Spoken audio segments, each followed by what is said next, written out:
Hello guys, আজকেরে বেরিয়ে পড়লাম ভাইয়ের সাথে। অনেক দিন পর মামার বাড়ি চলে যাচ্ছি।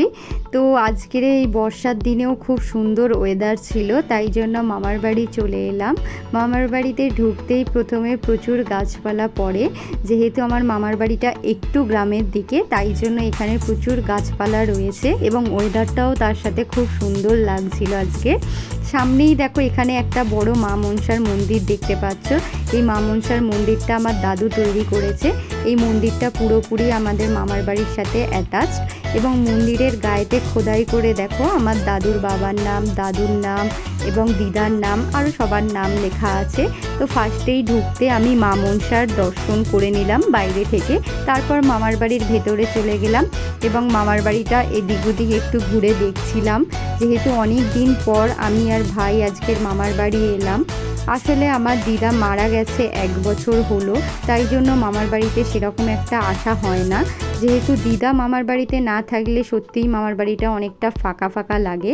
তারপরেও আমার মামার বাড়িতে এখনও দাদু আছে, বড় মামা আছে, বড় মামুনি আছে, ছোট মামা আছে, বড় মামার 2টো মেয়ে আছে। তাই ওদের সাথে দিনটা আজকের খুবই ভালো কাটলো। তো আমি চলে এসেছি এখানে মন্দিরের সামনে। দেখো এটা হচ্ছে আমার বড় মামার ছোট মেয়ে। তো ও যাওয়া থেকেই আমার পিছন ছাড়ছিল না, আমার সাথে সাথেই ঘুরছিল এবং আমি ক্যামেরা করছিলাম বলে খুবই আনন্দ পাচ্ছিল। তারপর আমি ভেতরে চলে গেলাম মন্দিরের এবং মা মনসাকে সামনে থেকে দর্শন করলাম।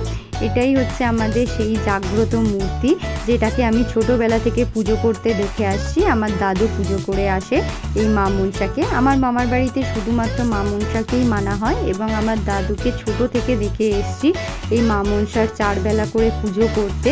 এখানে ছোটোবেলায় যখন আসতাম তখন দেখেছিলাম একটা টালির চালের ছোটো মতো মন্দিরে এই মা মনসার মূর্তি ছিল। এখন সেই মন্দিরটা দাদু বড় করে করেছে। এখানে বছরে অনেকবার মা মনসার পুজো হয় বড় করে এবং পাড়ার প্রচুর মানুষকে ভোগ খাওয়ানো হয়। তারপর দেখো আমি নিজের কিছু ভিডিও করছিলাম ব্লগে প্রথমবার। এখানেতে ঠাকুরটাকেও দেখাচ্ছিলাম এবং আমার যে ছোট বোন আছে ও মাঝে মাঝে ক্যামেরাতে এসে উঁকি মারছিল আর লজ্জা পাচ্ছিল।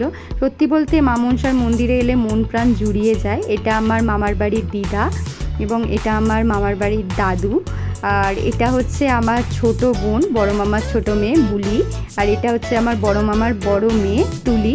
তো এই 2টো বোনের সাথে মজা করতে করতে সারা দিনটা কিভাবে কেটে গেল বুঝতেই পারলাম না। তারপর দেখো এখানে আমার ছোট বোন একটু দুষ্টুমি করছিল খেতে বসে। লাঞ্চ এসে গেছে, ফ্রাইড রাইস তার সাথে চিকেন কষা। ফ্রাইড রাইসটা করেছিল বড় মামুনি, যেটা খেতে খুবই সুন্দর হয়েছিল। তার সাথে চিকেন কষাটা জাস্ট দারুণ ছিল, যেটা ছোট মামা রান্না করেছিল।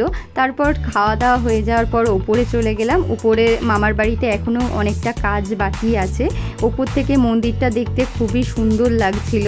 তারপর আমি আমার ছোট বোনের বাবলসের যে খেলনা আছে সেই খেলনাটা নিয়ে একটু খেলছিলাম। আমি, আমার ছোট বোন, তারপর আমার বড় বোন সবাই মিলে একটু খেলাধুলো করছিলাম খাওয়া দাওয়ার পর ওপরে গিয়ে।